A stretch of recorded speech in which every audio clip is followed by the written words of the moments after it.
हमारे लिए आज की तिलावत रसूलों के अमाल उसका 12वां बाब पहली 11 आयात।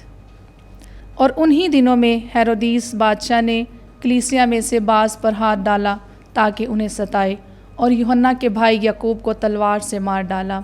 और जब देखा कि ये बात यहूदियों को पसंद आई है तो पतरस को भी गिरफ़्तार कर लिया और पकड़कर कैद खाना में डाला और 4-4 सिपाहियों के 4 पहरों की निगरानी में रखा, इस मकसद से कि ईद फसह के बाद उसे लोगों के सामने पेश करे। बस कैद खाना में तो पतरस की निगरानी हो रही थी, मगर कलीसिया उसके लिए बिला वक्फ़ा खुदा से दुआ कर रही थी। और जब हेरोदीस उसे पेश करने को था तो उसी रात पतरस 2 जंजीरों से बांधा हुआ और 2 सिपाहियों के दरमियान सो रहा था।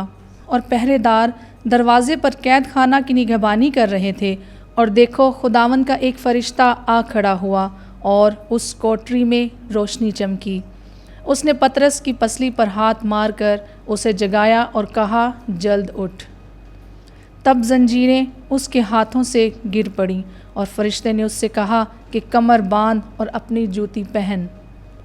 उसने ऐसा ही किया। फिर उसने उससे कहा, अपना चोगा पहन मेरे पीछे हो ले। वो निकलकर उसके पीछे हो लिया, मगर ना जाना कि जो कुछ फरिश्ते की तरफ से हो रहा है वो वाकई है, बल्कि ये समझा कि मैं रोया देख रहा हूँ।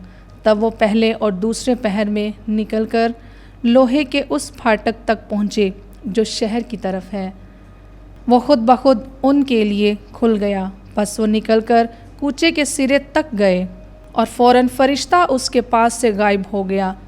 तब पतरस ने होश में आकर कहा, अब मैं यकीनन जानता हूँ कि खुदावन ने अपना फरिश्ता भेजा और मुझे हेरोदीस के हाथ से छुड़ाया और यहूदी कौम की सारी उम्मीद खाम कर दी है। पाक कलाम के पढ़े और सुने जाने पर खुदावन की ख़ास बरकत हो। खुदा का शुक्र हो।